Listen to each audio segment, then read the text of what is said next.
അയൽരാജ്യമായ ബംഗ്ലാദേശിൽ നിന്ന് വരുന്നത് അത്ര നല്ല വാർത്തകളല്ല. നമ്മുടെ അതിർത്തിയുടെ തൊട്ടപ്പുറത്ത് ഒരു വലിയ രാഷ്ട്രീയ ഭൂകമ്പം തന്നെ സംഭവിച്ചിരിക്കുകയാണ്. ബംഗ്ലാദേശിൽ നടന്ന പൊതു തെരഞ്ഞെടുപ്പിൽ BNP വൻ വിജയം നേടിയത് നമ്മൾ കണ്ടു. പക്ഷേ അതിനേക്കാൾ നമ്മളെ ഞെട്ടിക്കേണ്ടത് മറ്റൊരു കാര്യമാണ്. അതാണ് ജമാഅത്തെ ഇസ്ലാമിയുടെ അപ്രതീക്ഷിത മുന്നേറ്റം എന്ന് പറയുന്നത്. 13 വർഷം നീണ്ട രാഷ്ട്രീയ വനവാസത്തിലായിരുന്ന ജമാഅത്ത് തിരിച്ചു വരുന്നത് വെറുതെയല്ല. ഇന്ത്യയുമായി അതിർത്തി പങ്കിടുന്ന തന്ത്രപ്രധാനമായ മിക്ക സീറ്റുകളും അവർ തൂത്തുവാരിയിരിക്കുകയാണ്. എന്തുകൊണ്ടാണ് ഇന്ത്യയുടെ സുരക്ഷാ ഏജൻസികൾ ഇപ്പോൾ അതീവ ജാഗ്രത പാലിക്കുന്നത്? പശ്ചിമ ബംഗാളിലും അസമിലും ഇതിന്റെ പ്രത്യാഘാതങ്ങൾ എങ്ങനെയാകും? ബംഗ്ലാദേശിലെ ഈ വോട്ടിംഗ് പാറ്റേണിലെ ചതിക്കുഴികൾ എന്തൊക്കെയാണ്? പരിശോധിക്കാം. കണക്കുകൾ നോക്കിയാൽ നമുക്ക് സംഗതിയുടെ ഗൗരവം മനസ്സിലാകും. ബംഗ്ലാദേശിന്റെ ചരിത്രത്തിലെ തന്നെ ഏറ്റവും ഉയർന്ന വോട്ട് വിഹിതമാണ് ഇത്തവണ ജമാഅത്തെ ഇസ്ലാമി സ്വന്തമാക്കിയത്. ഇത്തവണ 299 സീറ്റുകളിൽ മത്സരിച്ച ജമാഅത്തെ ഇസ്ലാമി 68 സീറ്റുകൾ നേടി രണ്ടാമത്തെ വലിയ കക്ഷിയായി മാറി. പക്ഷേ ഇതിൽ ഏറ്റവും ഭയപ്പെടുത്തുന്ന ഫാക്ട് എന്താണെന്നോ? ഈ 68 സീറ്റുകളിൽ 58 എണ്ണവും ഇന്ത്യയുമായി അതിർത്തി പങ്കിടുന്ന ജില്ലകളിലാണ്. നമ്മുടെ പശ്ചിമ ബംഗാൾ, അസം, വടക്ക് കിഴക്കൻ സംസ്ഥാനങ്ങൾ എന്നിവയോട് ചേർന്ന് കിടക്കുന്ന ഖുൽന, രാജ്ഷാഹി, രംഗ്പൂർ ഡിവിഷനുകളിൽ ജമാഅത്ത് ആധിപത്യം സ്ഥാപിച്ചു കഴിഞ്ഞു. 4096 കിലോമീറ്റർ നീളമുള്ള ഇന്ത്യ ബംഗ്ലാദേശ് അതിർത്തി അഥവാ റാഡ്ക്ലിഫ് ലൈൻ കടന്നുപോകുന്ന മേഖലകളിൽ ഇത്രയും വലിയൊരു തീവ്ര രാഷ്ട്രീയ സ്വാധീനം വരുന്നത് ഇതാദ്യമായിട്ടാണ്. ഖുൽനയിൽ മാത്രം അവർ നേടിയത് 48.26% വോട്ടാണ്. ഇതൊരു നിസ്സാര തിരിച്ചുവരവല്ല. സാമ്പത്തികമായി പിന്നാക്കം നിൽക്കുന്ന ഗ്രാമീണ മേഖലകളിൽ ജമാഅത്ത് നടത്തിയ നിശബ്ദ പ്രവർത്തനം ഫലം കണ്ടു എന്ന് വേണം കരുതാൻ. രാജ്ഷാഹി, രംഗ്പൂർ, ഖുൽന തുടങ്ങിയ ഡിവിഷനുകളിൽ ജമാഅത്തിന്റെ വോട്ട് വിഹിതം 40% മുകളിലാണ്. പ്രത്യേകിച്ച് ഖുൽനയിൽ അവർ നേടിയത് 48.26% വോട്ട് ഒരു കേഡപാർട്ടി എന്ന നിലയിലുള്ള അവരുടെ തിരിച്ചുവരവിനെ അടിവരയിടുന്ന ഒന്നാണ്. കുശ്തിയ, മെഹർപൂർ, ചുവാദാംഗ തുടങ്ങിയ അതിർത്തി ജില്ലകളിൽ എതിരാളികളെ നിഷ്പ്രഭരാക്കിയാണ് ജമാഅത്ത് സ്ഥാനാർത്ഥികൾ വിജയിച്ചു കയറിയത്. ഈ പ്രദേശങ്ങളിൽ ഭൂരിഭാഗവും പശ്ചിമ ബംഗാളിനോട് ചേർന്ന് കിടക്കുന്നവയാണ് എന്നത് ഇതിന്റെ രാഷ്ട്രീയ ഗൗരവം വർദ്ധിപ്പിക്കുന്നു. എന്തുകൊണ്ടാണ് ഈ അതിർത്തി ഗ്രാമങ്ങൾ പെട്ടെന്ന് ജമാഅത്തിനെ നെഞ്ചിലേറ്റിയത്? അതിന് പിന്നിൽ കൃത്യമായൊരു പ്ലാനിംഗ് ഉണ്ട്. പൗരത്വ നിയമം, CAA, അതിർത്തി കടന്നുള്ള കുടിയേറ്റം, വിഭവങ്ങൾ പങ്കിടുന്നതിലെ തർക്കങ്ങൾ, ഇതെല്ലാം ജമാഅത്ത് അവിടെ രാഷ്ട്രീയ ആയുധമാക്കി മാറ്റുകയായിരുന്നു.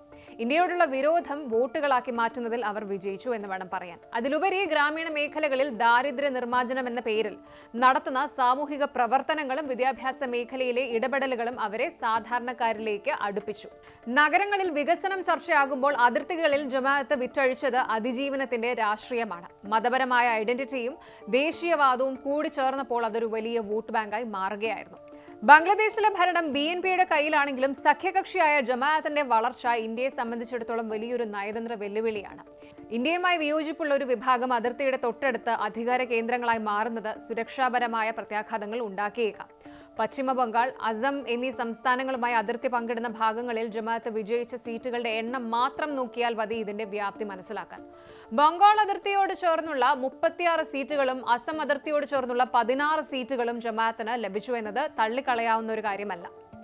അതിർത്തി കടന്നുള്ള തീവ്രവാദം, കള്ളക്കടത്ത്, അനധികൃത കുടിയേറ്റം തുടങ്ങിയ വിഷയങ്ങളിൽ ഇന്ത്യയും ബംഗ്ലാദേശും വർഷങ്ങളായി സഹകരിച്ച് പ്രവർത്തിക്കുന്നുണ്ട്. എന്നാൽ ജമാഅത്തിന്റെ സ്വാധീനം വർദ്ധിക്കുന്നത് ഈ സഹകരണത്തിന് എത്രത്തോളം മങ്ങലേൽപ്പിക്കുമെന്നത് ഇനി കണ്ടറിയണം. ഇന്ത്യയുടെ വടക്ക് കിഴക്കൻ സംസ്ഥാനങ്ങളിലെ സുരക്ഷയുമായി ബംഗ്ലാദേശിലെ സമാധാന അന്തരീക്ഷത്തിന് വലിയ ബന്ധമുണ്ട്. തീവ്ര നിലപാടുകൾ പുലർത്തുന്ന ഒരു രാഷ്ട്രീയ ശക്തി അതിർത്തികളിൽ വേരുറപ്പിക്കുന്നത് ഇന്ത്യയുടെ ആഭ്യന്തര സുരക്ഷയിൽ മാറ്റങ്ങൾ വരുത്താൻ അധികൃതരെ പ്രേരിപ്പിച്ചേക്കാം. പ്രത്യേകിച്ചും പശ്ചിമ ബംഗാളിലെ രാഷ്ട്രീയ സാമൂഹിക സാഹചര്യങ്ങളിൽ ഈ മാറ്റം പ്രതിഫലിക്കാനുള്ള സാധ്യത വളരെ കൂടുതലാണ്. ബംഗ്ലാദേശിലെ നഗരപ്രദേശങ്ങളെ അപേക്ഷിച്ച് ഗ്രാമീണ മേഖലകളിൽ ഇപ്പോഴും വലിയ സാമ്പത്തിക അസമത്വങ്ങൾ നിലനിൽക്കുന്നുണ്ട്. ഈ പിന്നാക്ക അവസ്ഥയെയാണ് ജമാഅത്ത് മുതലെടുക്കുന്നത്. ദാരിദ്ര്യവും തൊഴിലില്ലായ്മയും അനുഭവിക്കുന്ന യുവാക്കൾക്കിടയിൽ തങ്ങളുടെ ആശയങ്ങൾ പ്രചരിപ്പിക്കാൻ അവർക്ക് എളുപ്പത്തിൽ സാധിക്കുന്നു. സാമ്പത്തികമായ അരക്ഷിതാവസ്ഥ അനുഭവിക്കുന്നവർക്കിടയിൽ മതപരമായ രക്ഷകർതൃത്വം വാഗ്ദാനം ചെയ്തുകൊണ്ട് അവർ മുന്നേറുന്നതാണ്.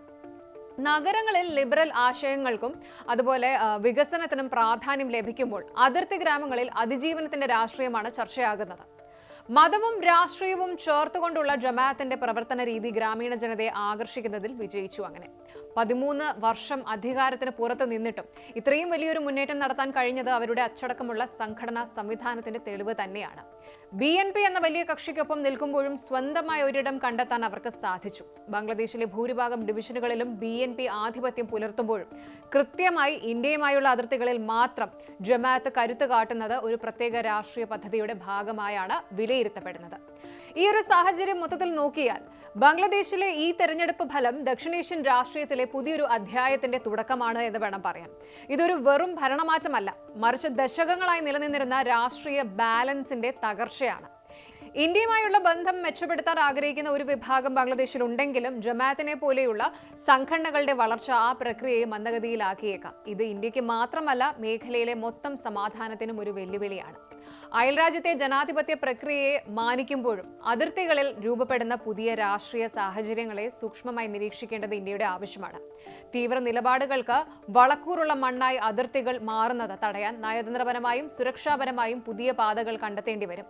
ചരിത്രവും ഭൂമിശാസ്ത്രവും ഇത്രമേൽ ഇഴചേർന്ന് കിടക്കുന്ന ഈ രണ്ട് രാജ്യങ്ങൾക്കിടയിൽ സമാധാനപരമായ സഹവർത്തിത്വം ഉറപ്പാക്കാൻ രാഷ്ട്രീയമായ പക്വത അനിവാര്യമാണ്. ജമാഅത്തെ ഇസ്ലാമിയുടെ ഈ ഉദയം ഇന്ത്യക്ക് നൽകുന്നത് വലിയൊരു മുന്നറിയിപ്പാണ്. അയൽരാജ്യത്തെ ജനാധിപത്യത്തെ മാനിക്കുമ്പോഴും നമ്മുടെ അതിർത്തികളിൽ രൂപപ്പെടുന്ന ഈ പുതിയ വെല്ലുവിളിയെ ഇന്ത്യ എങ്ങനെ നേരിടുമെന്നത് കണ്ടറിയണം. കൂടുതൽ വാർത്തകൾക്ക് News 18 Keralam YouTube channel subscribe ചെയ്യുക.